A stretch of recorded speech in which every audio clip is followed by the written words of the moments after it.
What's up, everybody? On this episode, we'll be discussing Cairo, Egypt. That might be out of my budget. Is it expensive? How much is it? How much is it? What do they eat? Do they have vegan options? I don't know. I can't eat what they eat over there. What is there to do there? Man, I heard that place is boring. I heard that place is boring. Is it even safe over there? Is it even safe Is that over place there? even safe? But is it safe for Is it even single women? safe over there? You know they be killing people. What should I pack? I don't know. I heard the rooms are small and they don't even have AC. I don't know where to begin to plan a trip. Is there a language barrier? Man, I don't know.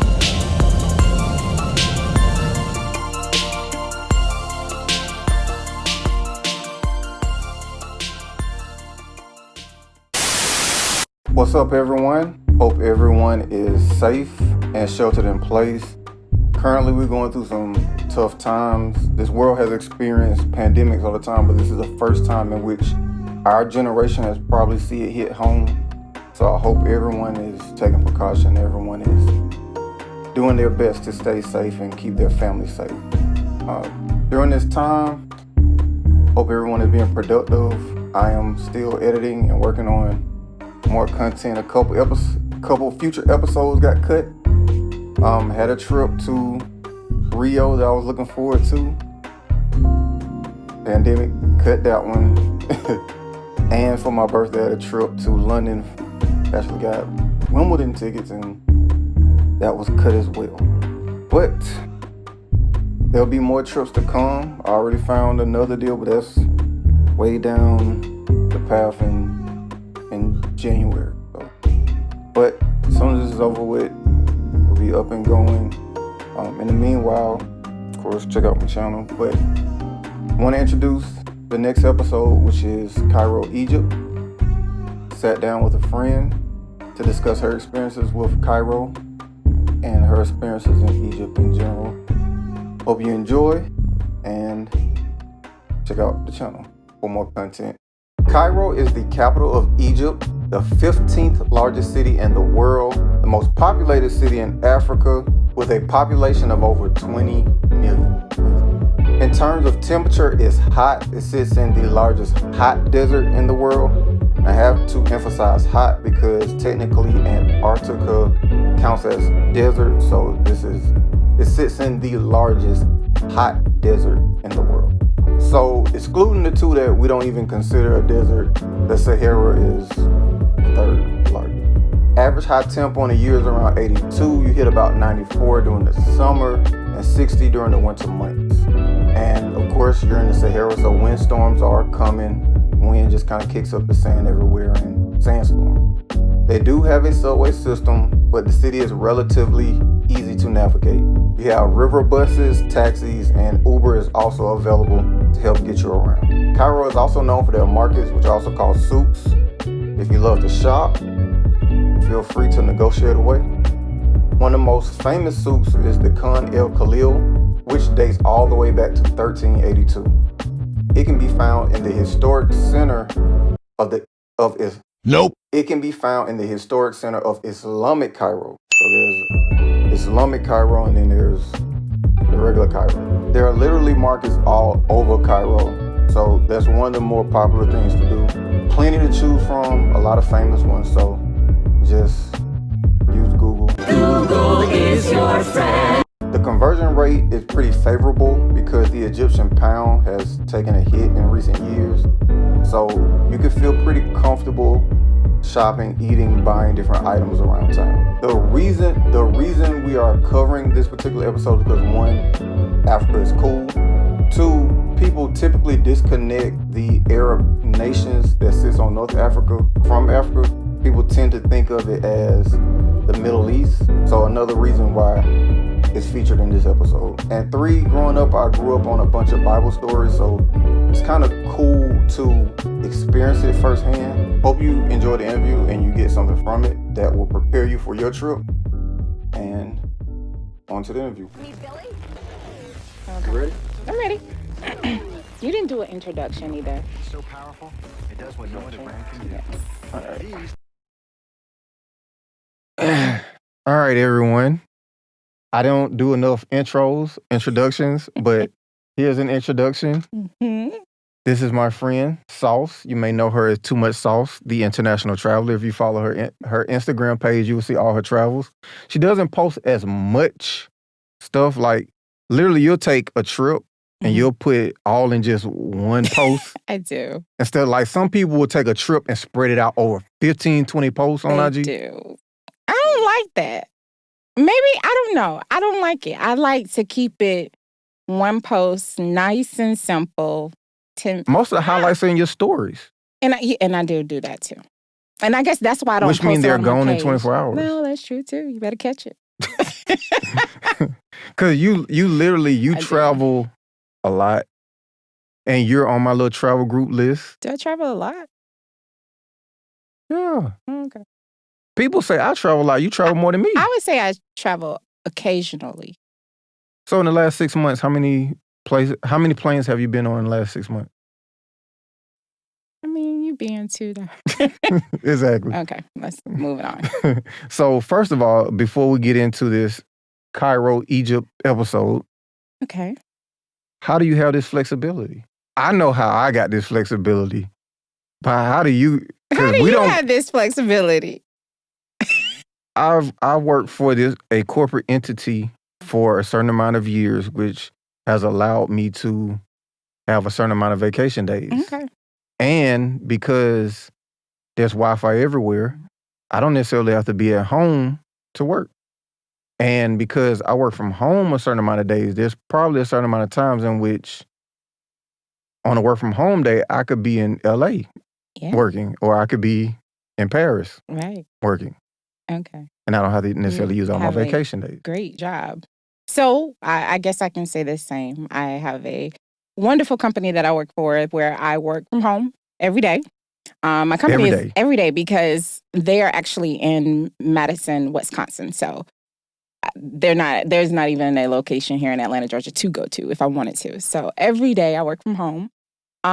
Also, my company gives us unlimited PTO every year. I don't know how to put this, but kind of a big deal.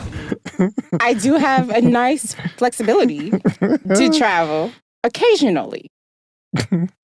So you and Travis, and he called it whatever little corny name he picked, Noir or whatever. Oh yeah, Travel Noir. So, but one thing about y'all two is that I know that y'all have the ability to go. Right. I didn't know why you had that level of flexibility where you can just go. Oh, okay. I didn't know you had unlimited PTO. But you and Travis can both just get up and go. And y'all also have the means because Travis has like unlimited miles. He can just fly across the world. When he forgot about our Tampa Bay, what was that, 2 years ago? We was going to Tampa Bay for the game and he forgot. But yeah. So yeah, I do have some flexibility. And like you said, being able to, especially in the States, because of course anywhere in the States has Wi-Fi. So I can work during the day from the hotel and then, go wander. When I do international trips though, I actually take off. I don't work while I'm in Egypt or Belize or Thailand or anything like that. But anything else, like if I was going to Houston, I was going to Tampa or... Yeah, domestic, I'm definitely keeping my vacation days. But just to give insight, because sometimes people are like, man, like, what do you do? Right, I get that a lot. Yeah. And people assume I'm rich or I got this. No. But that's what it is. It's the flexibility that allows. But for those who don't have this type of flexibility, I feel like this information is still useful. It just explains why some can kind of get up and go. And this also explains why you ended up in Cairo, Egypt. It is. All right. My question for you. Did you go alone? I did not go alone. Okay. That's the second one that you told me. You didn't go alone. I need to have cameras in front of you every time we have these conversations because I get a different answer when we're not in front of the camera. But I said I'm not going to go there. So, how far in advance did you plan this out and what made you want to go? So Egypt, of course, everybody talks about going to Africa. Everybody talks about going to Africa. And usually most of the places that everybody wants to go is Cape Town. Right? But I don't know. I'm one of those people where I guess I'm like, let me go somewhere else where nobody's talking about. Egypt was not my first Africa trip, though. Nigeria was actually my first Africa trip, which was a wonderful experience. Egypt just was something that I thought would be great. I knew it was going to be a lot of history. I knew it was going to be like one of those learning type of trips. I started planning in February. Again, I went with a travel agency called, I think they were called Travel Discounters. Found them on TravelZoo. I did not purchase on TravelZoo, but I found the company and the type of trip on TravelZoo. One thing I decided, and one thing that I learned from Thailand, and I know this is going to sound crazy for a person that travels occasionally, but I actually have this type of separation anxiety, which means I don't like to be away from home for so many days. When I went to Thailand, which was like a 10, 11-day trip, I think, I was ready to go midpoint. I just missed home. I felt like this is a lot. So picking Egypt, well, I knew it was going to be kind of difficult because, of course, when you're going that far, you need to go for a, significant amount of time. You don't want to spend that much time on a plane just to turn around. Wasn't it? Yeah, exactly. That would be dumb. Even though I've done that before, but that would be dumb to go that far. Well, Australia? Australia, yes. Spent a whole day on the flight. I was going, 3 days? Oh, that was crazy, but it was the best trip ever. Anyway, but I didn't want to stay there that long. So this trip was literally from a Friday to a Friday. I was able to find a deal where I'm not gone more than a week. And with that being said, once again, this was another trip where it was not a vacation. Though I was on vacation, it was not a vacation because it was a lot of work as far as movement and out. Everything was planned out. And on this particular trip, like I knew ahead of time, like they'll kind of send you a partial itinerary of what you're going to do day to day, but they're not telling you the times. It wasn't until I actually got there, and we got there late Saturday night, I think, or something like that. And that's when we got the itinerary as far as what times we needed to get up, what time we were leaving, what we were doing that day. And it was constantly on the go. Like we got there at night on Saturday night. We were leaving Sunday morning to tour Cairo, but we were actually flying out Sunday night to go to Aswan. So we were always on the go. Let me just say that. Always on the go. So does it feel like a vacation at that point? It does not. The moment I read the paper, I was like, when am I going to sleep? Like there were some nights I only got 2 hours of sleep because we had just flew in and we had to wake back up at 3:30 to take a 3-hour drive to another part of the city to see certain temples. Yeah. So does the excitement carry you over or were you just out of it? So the excitement carries you over until the last day. And then you crash. Yeah, the last day was really rough. Like I remember, this is so funny. I remember we were in, I can't think of the name of it, but we were in a church. And this was supposed to be the church where Mary and Jesus escaped or they were hiding out. And I remember we were sitting on the pew and the guy was standing in front of me and she was talking. And I literally did this in the middle of our conversation. I was tired. Embarrassing Americans everywhere. I didn't care. I was tired. I was like, I ain't slept. And I mean, you trying to experience everything, so you up and we still partying, like we still drinking and like, I wouldn't trade it. So how was the nightlife in Cairo now that you bring that up? Because I've heard that it was, that it was dope. I don't really know much about the nightlife in Cairo because I wasn't there in Cairo in the nightlife time. Aswan, we're most of, and Luxor, we were there at night. They do a lot of coffee shops there. Like, that's their thing. Coffee shops, hanging out in coffee shops. Everybody smokes cigarettes. It's crazy, but everybody smokes cigarettes. Keep in mind, we were too tired to, nightlife. Yeah, not like that. Not like that. Was it what you expected?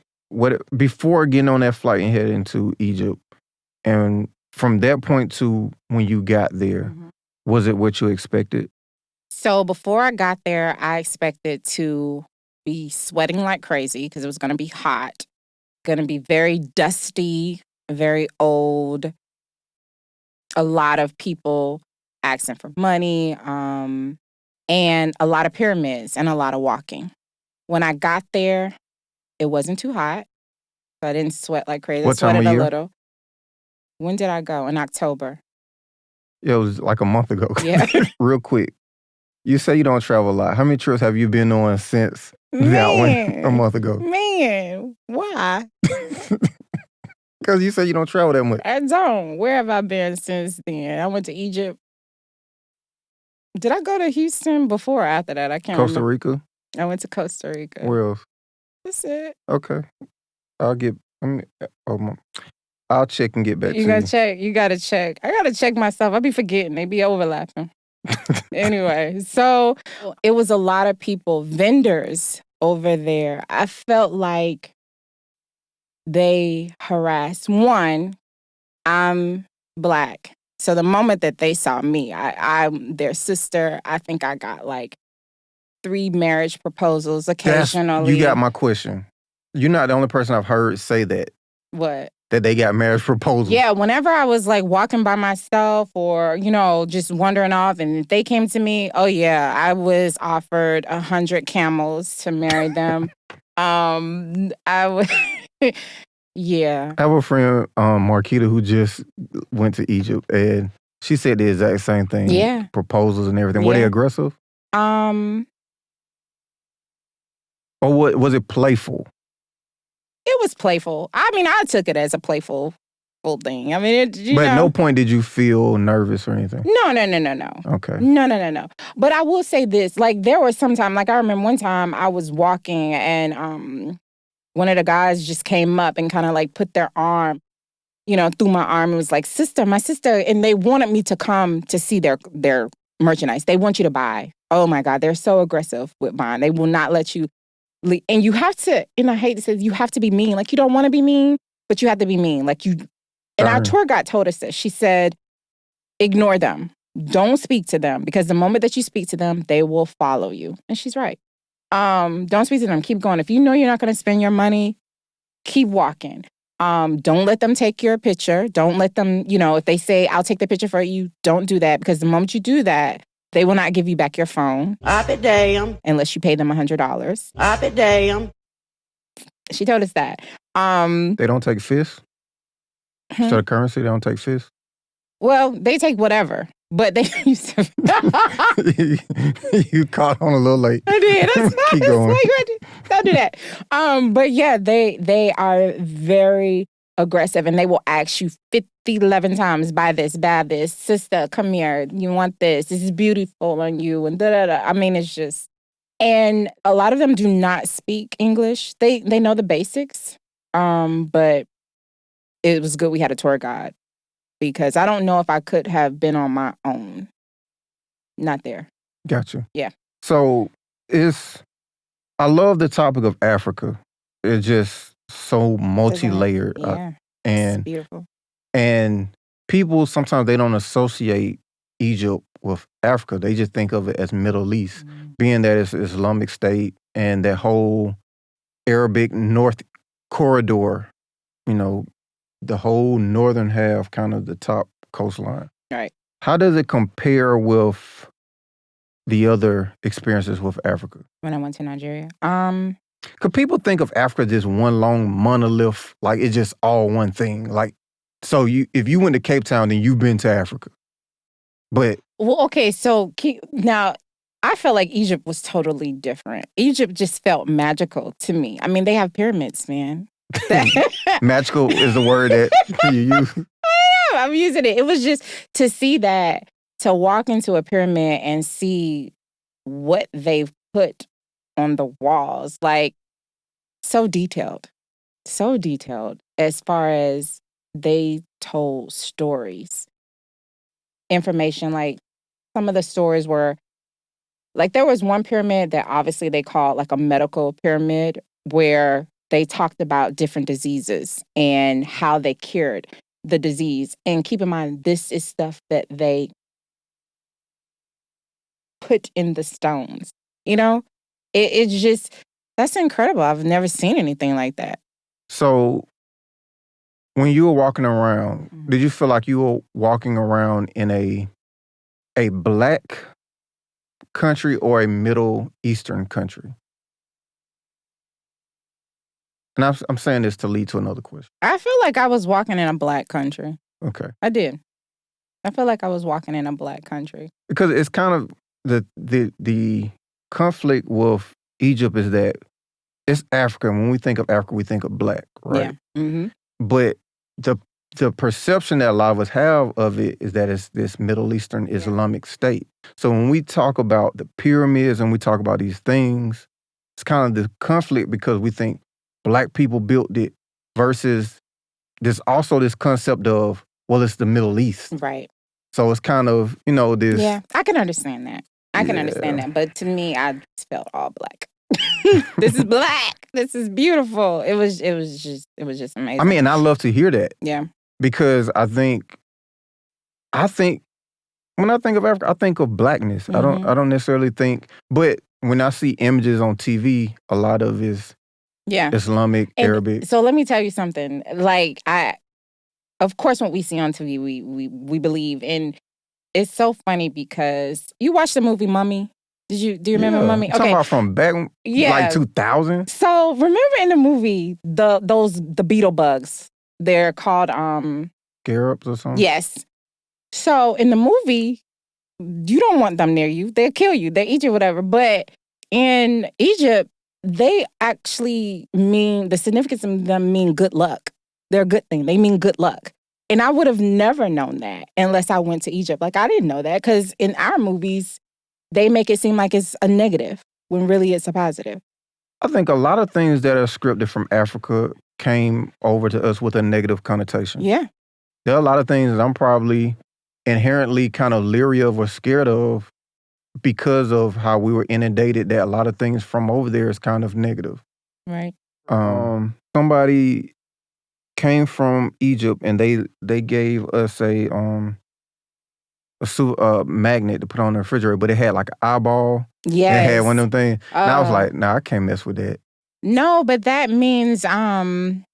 That's a good thing. That's what I'm saying. It's probably a good thing. It is. But why did I feel like it would? Yeah. But why did I feel like, nah, I can't mess with it? Because it does look kind of like, you know what? Well, what I just thought about is the movie Lord of the Rings and the Eye. Do you remember? I never watched the Lord of the Rings. You never watched the Lord of the Rings? Okay. Well, yeah. So it does this symbol. You'll have to put that up so they can see what it looks like. It does kind of look a little creepy, but it actually means something good. It means it. And you know what? And the meaning. I'm just talking about how it. And that region is over there, but then over here it's like, nah, bro. We have to also be kind of careful of how we as Americans perceive things, who caused us to perceive it that way, and how the rest of the world sees it. Because when we travel abroad and we say certain things, like we said in the Thailand interview, it's called egocentrism. I think I'll have to look it up real quick because it's been a while since I've been in school. But it's kind of talks about how our outlook on the world is grossly based upon how we perceived it, based upon how we, grew up and how we see it. And if that's even the definition, I probably got it all messed up. I've been out of school so long. It's okay. But we as Americans are probably the most guilty of it when we travel. Oh, yeah. Because we think everything just based upon how we see it. Exactly. And what we see is right. Yeah. But clearly I was mistaken because I just knew that bug the moment, and I kept seeing it. It's like, the bug, it's a bad thing. That's a bad thing. And when they broke it down, I'm like, oh, the mummy had me fooled. Yeah. Was there a significant language barrier? Yeah. Remember, yeah. I mean, it wasn't significant because we had a tour guide with us. So, but for those of us who are going to probably go if you without go by a tour yourself, I think so. Yeah. I mean, not too many of them spoke a lot of English in some of the areas that we went to. Even so I remember going to, we went to Valley of the Kings, which is where, all the kings are buried. And so you were able to go into their temple. And there are a lot of the workers all they could say is hello. Like they always ask me hello, and they say, "Where are you from?" And it's so funny because I'll always be like Atlanta, Georgia, and then I think about it. They don't know what I said. You better just say They United know States. who we are. Oh, okay. But you have to be careful because Georgia, like sometimes I just be like Georgia, and I'm like, oh, that's a country in itself. So don't say. When that. I travel abroad, I do say Atlanta because some It's a people say habit. USA, but I say Atlanta. It's You just say that Atlanta? pride in me though. Yeah, no, I say it too. But then I come back and I be like, they don't know what that is. Like A-Town. But they might. When I went to Costa Rica last week, and so funny. Why did I say that? But anyway, when I was there, the guy, I was at Planet Hollywood, and I remember getting on a cart, and he asked me where I was from, and I was like, Atlanta, Georgia. And 2 seconds later, he started rapping Migos. So I think because music is so universal, and because Atlanta has had the pulse of music for so long, like it's to the point where we kind of dictate it. Right. It may not even be great music. It's just the fact that Atlanta put it out. So then it travels. And because music is so universal, there's people who don't understand a single word that Migos Offset is saying. Right. But they're rapping it word for word over in China. He said it word for word. And because of that, it still comes back to Atlanta influence. Because who influenced them? Atlanta. The major world cities, like I think we're up there. It used to be a conversation of New York, LA, Chicago, Atlanta, right? But now I think it's a conversation of New York, Hong Kong, Tokyo, Atlanta. Yeah. Because of the amount of traffic that does come through the Atlanta airport now. Yeah. The amount of business that comes, through our borders now, and most importantly, because of the entertainment industry and music, because of the fact that music travels so far. It does. So that's my little tangent on why Atlanta is so great. It's a good tangent. Though. And I get on my whole little Atlanta tangent. We're Wakanda. Because there's never been in terms of education for Black people, employment, income, ownership, it's unmatched anywhere else. I remember the highest average income for African Americans was like Prince George County in Maryland, and DeKalb was second for a long time. But Atlanta had the business ownership. Like back in even as early as the 80s and 70s, like you had Black people with doctors, lawyers, and all that stuff had their own shop. But anyway, back to Cairo. Okay. How long was the flight? So there were 2 separate flights. Flew from Atlanta to Turkey. That took 12 hours. And then from Turkey to Cairo was 4 hours. So not too bad. Did you drug yourself on the flight? You trying to weigh whether or not you want to say it or not. Because you know whether or not you did. I do. I think, so I'm not going to lie. I hate flying. I know that sounds crazy because I fly all the time, but I'm terrified. Like if you sit by me on a plane and something go down, I will hold on to a stranger. Like I'm scared of flying. So because of that, I'm one of those people that will pop a Xanax that I have gotten prescribed from my doctor. All right. So next time, here's what you do next time, Sauce. Just plead the fifth. So in terms of drugs, when I tell people I take drugs.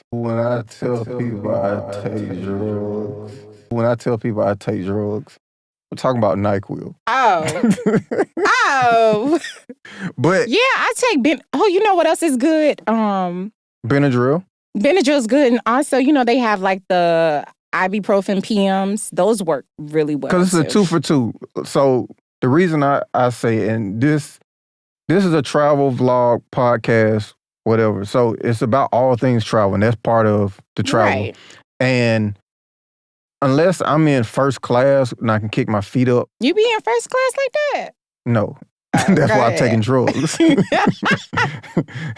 So sometimes when I catch those flight deals, what I will do is when it comes time to selecting seats, I'll pay the extra charge to get like that front row where there's nothing but the wall and I can kind of put your feet up. Yeah. And I remember one time going to Paris, I was in a boot, and I used that to my advantage where I could get the extra room. Unless I can keep my feet up, I'm going to be uncomfortable because I'm 6'3". Because I'm uncomfortable, and I'm only 5'6". And so I do get up and walk. I encourage it. I take drugs. You say no to drugs. You see JK. I take drugs, but you know what? I've learned. I remember when I did Australia and I took drugs, and I took a nice bit that had me sleep most of the flight because that was an extremely long flight. When I got off the plane, my legs and my feet were hurting really, really bad. And I think it was because I didn't get up and move. I just stayed in my seat the whole time. So my mom, she's older, and I remember before I paid for her to go to Germany because she wanted to go with her sisters. Germany so I got nice. her. She wanted some compression socks. I'm like, compression socks? Why do you need compression socks? But for some reason, her doctor recommended it for people on long flights to have compression socks. So I was like, okay. So what I did was, when I hoop and stuff, well, I haven't hooped in a minute, but I had compression tights. So I started wearing my compression tights on long flights. And when I would get up off those long flights, I was good. So that's a tip for anyone. That's a great tip. I've used I those would wear before. those compression, like same you would work out in or hoop in. I use those, some NyQuil. It's 2 for 2 because all y'all German people, and we're in this one little capsule that we got to get in people. Oh yeah. I also take Airborne, and I do the chewables because sometimes you don't always have water, and I pop them daily when I'm on a trip, every day because I take them. Everywhere. I drop them in the airport. Yeah. Well, another thing I do, like the little CVS give me coupons, and on the way to the airport, I just stop at CVS. Smart. Another thing also that as far as like drugs, or not drugs, but just stuff that I take, there is, I get it off of Amazon. I think it's called Trvlkast. It's it's a pill that I take before I eat because I've never had problems eating when I go on vacation, but I think it's because I take these pills. Like, it just helps just in case something might not be right with the food. I don't want an upset stomach or diarrhea or anything like that. So I'm not gonna lie, I pop a pill before I eat. Yeah, they have different standards in different countries, different water standards, different. And based upon the region and the resources that's in their region, they're gonna use different stuff to make their food.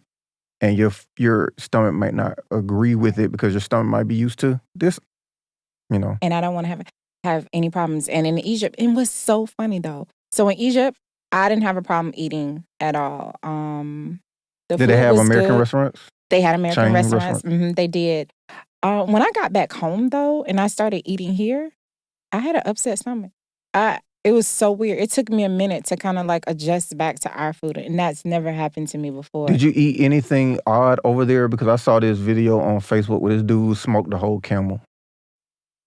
Did you eat any camel? I did not eat any camel. Okay. The water over there, just like it was in Thailand, drink bottled water. Even when brushing teeth, they suggested you use bottled water. Don't drink out of the tap. Did you see the Nile? I do. I actually took a cruise on the Nile for 3 days. Yeah. A 3-day cruise on the Nile? Yeah, so we flew from Cairo to Aswan, and in Aswan, that's when we got on the cruise boat, which is really nice. And we stayed in Aswan for a day, then we took it down to Luxor. I feel like we went to another city in between, but I can't remember right now. But cruise on the Nile was pretty cool. Did you get kids were actually in the Nile. Like, it's so funny. In the water? Yes. So get this. I remember before going on a trip, I kept telling people, ooh, I can't wait to get in the Nile. And they'd be like, are you crazy? It's going to be crocodiles in there. You're going to die. And I was like, really? That's one of them. I didn't do no research. But when I got there, yes, several people, as we were on the cruise and passing through, the city areas, were in the water. Apparently, crocodiles are not really in it like they used to be. Used to be. Yeah. How far did your money go? How was the conversion rate? I didn't spend any money. Again, It was all prepackaged. everything was prepackaged. Again, the only time that I really needed to spend money was on souvenirs. I think my last day there, I was supposed to fend for myself for dinner, but I was so exhausted, I didn't eat. I took snacks. So that's another thing I do on my trips.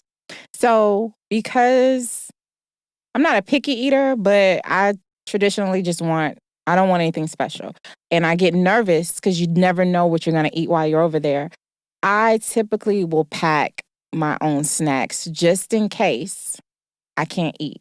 So that's how I survived in Thailand. I was eating cereals that I packed. I was eating honey buns that I packed. And this trip, I took my honey buns, and I will say one of my friends was like, don't take them honey buns. I'm so fattening or whatever. But I take that because the sugar gives me energy to keep going. And There's a lot of things that can give you energy besides sugar. Honey buns are so good. Anyway, but no, I do encourage people to take snacks because you never know. For the listening audience, you could take a protein bar and it would keep you from being hungry. I mean, I had a couple of those too, but I was more excited about the honey buns. Yeah. Last year, when I went 2 years ago, Thailand, the highlights were oatmeal pies. I switched it up. I love you, Sauce. I know, I love you too. But yeah, so the food, I mean, the food was fine, but I do encourage people to take snacks just in case. So would you put this back on your list? Oh yeah, I'm going back.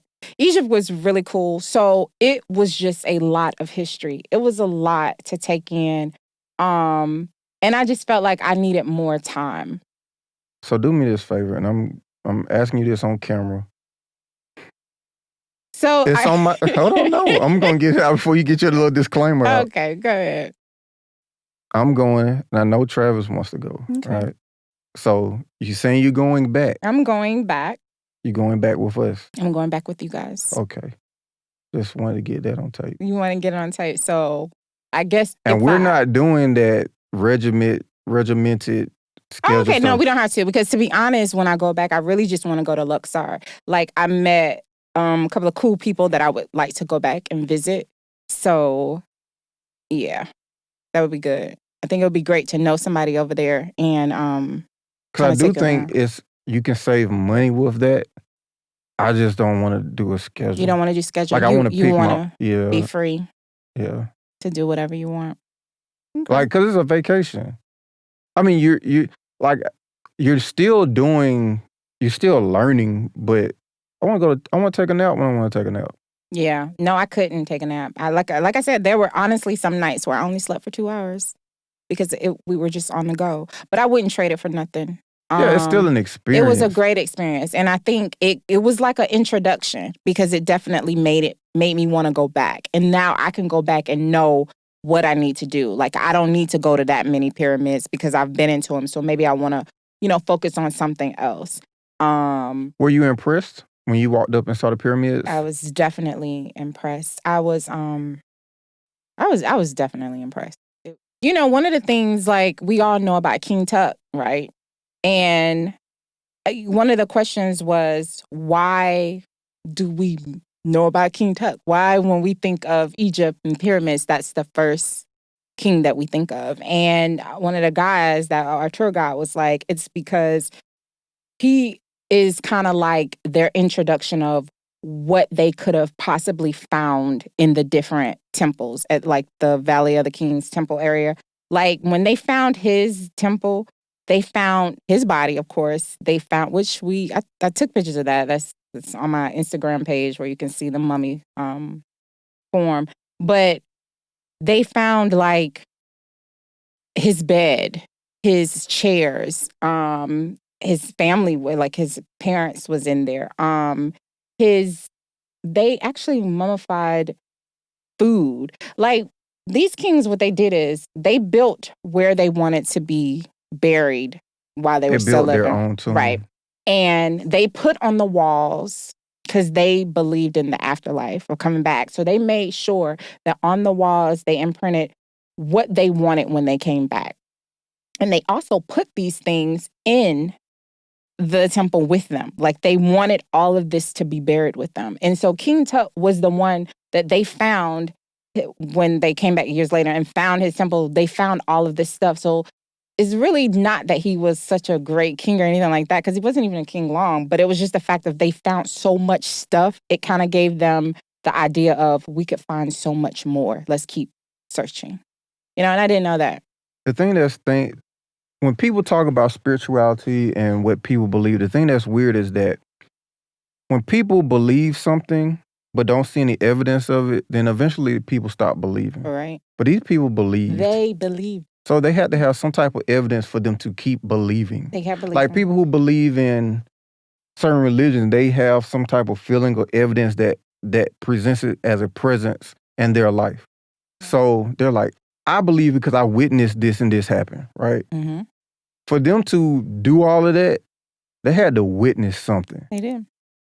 The other thing that I liked about there, too, is they took their time into building things. Unlike here. You don't do that unless you believe. Like, right. That's a lot of work for something you don't believe in. That's a lot of work. That's a lot of work. It's a lot of work. They were dedicated. They were dedicated. They believe, yeah. Like my mom said, there's nothing new under the sun. So there's a lot of people that are like how they say to show me. Like, I don't believe until you show me. So I'm pretty sure those same type of people operated back then. So they had to see something to believe that I'm going to build all of this for a reason. And I think that's amazing, but that's a whole different conversation. But I think we'll discuss it when we get to Egypt. Yeah, and we do that again as a group.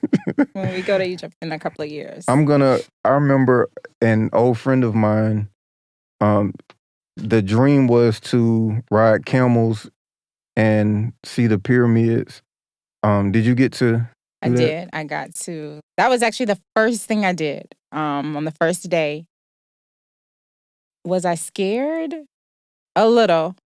Because I just was like, I don't want to fall. I don't want to fall. But it wasn't bad. It wasn't bad at all. It was maybe like a 30, 35-minute ride. It was cool. Where to next? I don't know. So I need to start. I take that back. I do know. Next year's list. So I know Bali is on the list. Bali's on the list. It's on the list. I'm going to Toronto. That's on my list. I've never been to Toronto. I think it'll be cool. Cabo is on my list. You've already been there, right? No, I've never been to Cabo. Never. Okay, we'll talk about it. I've been there. I know. And that's it. That's it right now. I got one more trip for you. Well, two more, because we talked about Rio. Yeah, Rio. So I want to go somewhere in South America because I've never been. I need to add that. Like, I want to go somewhere in Antarctica, but my people be like, they don't want to go. Yeah, I don't want to go. You don't want to go either. I mean, am I the only one that wants to go freeze my butt off? Yeah. Oh, okay. So, and really the only way to go there is like you go from South America. We could go to South America and take a cruise to Antarctica. Wait, no, you don't just leave from all the cruise ships that I found. They don't just leave from Rio. They leave from the bottom of South America. Okay, let's try something different. That's like Chile or somewhere down there. I don't know what's at the bottom. So thank you for showing up. And we're going to plan out the rest of these trips because I appreciate you, Sauce. You are a faithful member of Travel Noir. Yes. Yes. Sounds so stupid. and I know that whenever I shoot you and I shoot Travis and sometimes I shoot Zane, I'll shoot all of y'all my travel ideas like, hey, let's go here. Let's go. And I know down. that out of all of my friends, I know y'all will actually go because clearly you have unlimited PTO and you can do stuff like that. So thank you for coming. It was a pleasure for having. This was fun. And see y'all later.